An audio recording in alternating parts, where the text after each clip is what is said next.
you'll see the Pontiac piece because it's a great template for a successful public-private partnership. But we met, and what was your takeaway on that? Well, I was at the time trying to find projects that were making a positive impact in the world. Got connected with Bill Pulte of Pulte Homes, and he was like, you got to see what's going on in Pontiac, Michigan, where there were people going door to door in those neighborhoods, asking the neighbors, what do you want to see? What do you like about your neighborhood? And then cleaning up the stuff that they want to get rid of and whatnot. And yeah, what a novel concept to ask the actual stakeholders on the ground of what they want and need. And that's why it's been successful. So check out that project on wildcurious.com, the Pontiac, Michigan piece. It's excellent. So at that time, again, I couldn't have orchestrated. I was working with a great production team called LP Creative on some other projects, but I didn't have the documentary experienced team. Well, enter Tom, enter the conversation with Landon. So this is fall of 2020. And so for me, okay, I'm talking to the CEO of this company, and he wants this project. So surely it's going to happen. It's going to happen next week. It's going to start, right? Well, that's not how business works. Yeah. So eventually we lined up a meeting with you and your brothers actually in this room right before Christmas of 2020. And I'll share this component. God had really been working on me in the previous couple of years on some number of different things, taking me into a new season, a lot of correction on some things in my heart.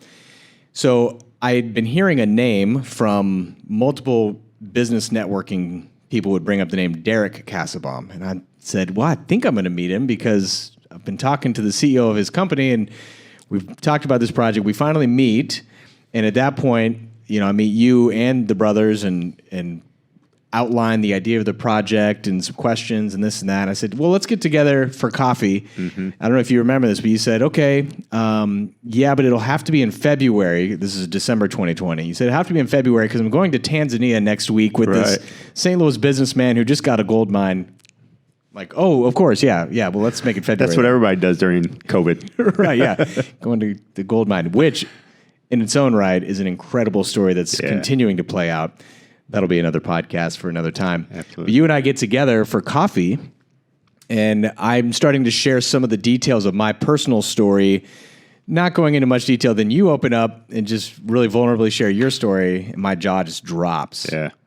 2020 was a big change for us. I mean, it's funny because we went into 2020. My wife and I just went through a big change in our marriage for the better in 2019. And in 2019, we go into 2020. Everything's good.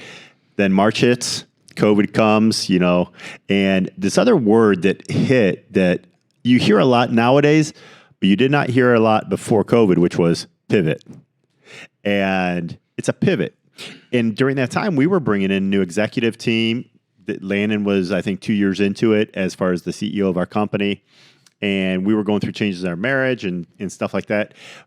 But there was so much that was to be told inside of me that whenever I would sit down with someone, I just wanted them to know my story because there was so much change that had happened inside of me. So when I was actually starting to write a book in July of 2020, I actually made that decision and then come in about things, and we'll talk about later, but things that had happened in my life over the last 8 years.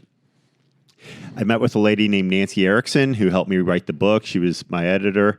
And she said, hey, where are you from? And I told her, and she said, there's a guy that's going to do a story out there on a company that's a pet shampoo or pet company. And I'm like, well, I don't know anything about it. And I'm one of the owners, so I know about it. And I'm the kind of like the lead in St. Louis for our company. I'm the face on the company in St. Louis.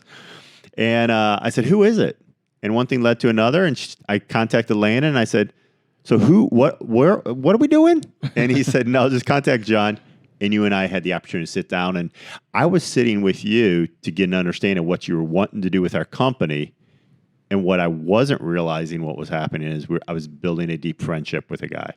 And because we both, over that next 45 minutes to an hour, laid out our lives and just opened up of what was happening. And I think that actually allowed us in the legacy video just to become more vulnerable, more open, and that this is a company that we can trust that will help us tell our story best. And And that's not a plug in this. That's literally, as I'm thinking through it now, probably what helped us be most vulnerable as we did, because you and I were vulnerable that Right. first meeting.